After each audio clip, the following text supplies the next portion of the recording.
Welcome to this explainer. Today, we're diving right into an absolutely wild historical chain reaction. We're going to answer a pretty massive question. How did a single, seemingly isolated invention in medieval China ripple all the way outward to unravel deeply interconnected empires across the entire globe? Let's get into it. To really wrap our heads around the rise of modern European colonial dominance, we kind of have to look past the standard textbook narratives. Instead, we need to track a very specific, very dangerous technological shift and the immense resource asymmetry it created. We're talking, of course, about gunpowder, and specifically how weaponizing it completely rewired the global operating system of trade and power. So here's our roadmap for today. We're going to hit the origins of gunpowder weaponization, followed by the Silk Valley and global trade, the era of firearms asymmetry, the fall of indigenous empires, and finally, the rise of European colonialism. Starting off with Section 1, Origins of Gunpowder Weaponization. Okay, so the foundational chemistry for gunpowder. That traces all the way back to the alchemists of the Song dynasty. But the real pivotal shift, the game changer, happens in the 1200s AD. When Kublai Khan overthrows the Song to kick off the Yuan dynasty, this technology takes a distinctly lethal turn. The Yuan dynasty actually started actively weaponizing gunpowder, creating early firearms. And this wasn't just some minor local upgrade, right? This was literally the birth of an entirely new era of warfare. Moving to Section 2, Silk Valley and global trade. What's fascinating here is that we can literally trace the physical movement of these early firearms.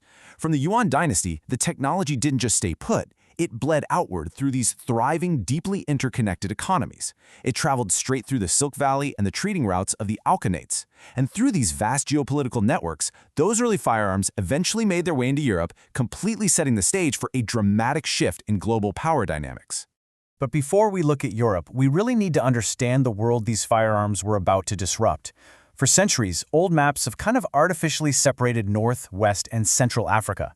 But regions like the Kanem-Bornu network, they weren't isolated barriers at all.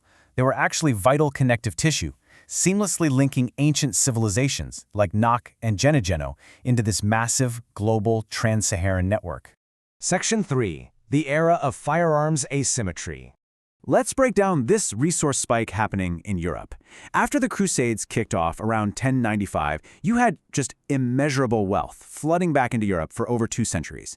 By the 1300s, banking hubs in places like Venice, Florence, and Genoa had built up unprecedented sovereign wealth. Now, imagine injecting those newly acquired Silk Valley firearms straight into that massive capital base. Insatiable wealth plus new military tech, that created a world-altering power imbalance. And that perfectly brings us to this concept of resource asymmetry, because this wasn't just about one side having more money. It was about raw, firearm-backed firepower combined with immense capital leverage. This brand new dynamic began to completely overwhelm the traditional, complex trade structures that had governed the global economy for centuries. Picture the clash of these two totally different systems. On one side, African empires thrived as decentralized gatekeepers. They let smaller states express their own cultures, while pooling massive trade volumes into trans-Saharan networks. But suddenly, these indigenous brokers are facing off against post-Crusader Europe, and that European system was running on brute force armed expansion, heavily armed reconnaissance teams, and the aggressive capture of resources at any cost. Which leads us right into Section 4, Fall of Indigenous Empires. Looking at this breakdown, we can see African empires were incredibly diverse global brokers. You had the ancient gatekeepers of Nak and Geno, the expansive Kanem-Bornu hinge in Central Africa, and the absolutely massive Songhai Empire in the West. But here's the fatal flaw. Because they were structured for cooperative, hierarchical trade rather than asymmetric warfare against heavily funded opponents with firearms, they became incredibly vulnerable. 1591. Let's mark that year down. This is a critical historical marker, because this is the year the Scythians conquered Songhai, effectively ending its rule. The deflation of Songhai was just a devastating blow. And the worst part of this conquest wasn't even just losing the empire itself, actually. It was the rapid fragmentation that followed it. For the first time, smaller African states were left completely without an arrowhead, meaning they lost that unified, buoyant plug into the global commercial chain. The overarching protective umbrella was just gone, leaving these fractured splinters scrambling to consolidate trade. Section 5. The Rise of European Colonialism. Now, it's not like the domestic groups didn't fight back. They absolutely did. Empires like Denkyera rose quickly in the 1600s, and the mighty Ashanti literally hived off to defeat their mother empire and establish dominance.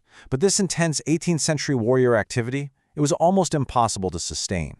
These indigenous empires were essentially fighting a two-front war, battling rival local opponents on one side, while desperately trying to hold off the continuous, highly funded armed reconnaissance arriving from Europe on the other. Because of this constant, relentless pressure, pulling off a quick African pivot to establish a new banner civilization to act as a buffer just became impossible. As a result, the Atlantic coast became an attractive but ultimately ill-fated frontier. The whole trading environment degenerated incredibly rapidly, paving the way for the official institution of European colonialism, which, as we know, explicitly locked in regional underdevelopment. The ultimate fallout of this timeline is pretty starkly summarized by our source material here. Africa's transition from its banner and integrating civilizations like Songhai to European colonial rule destroyed the commercial capital and the market infrastructure almost entirely. That original resource asymmetry, the one born from Yuan dynasty firearms traveling the Silk Valley and merging with massive European capital, it systematically dismantled centuries of sophisticated indigenous market infrastructure. So history shows us with crystal clarity that technological asymmetry basically always demands a radical reshaping of global power, from gunpowder back then to modern digital networks and AI today. Which really begs the question, what unseen imbalances are silently redefining our modern global operating system right now? Thanks so much for joining me on this explainer, and I hope this leaves you questioning the systems around you.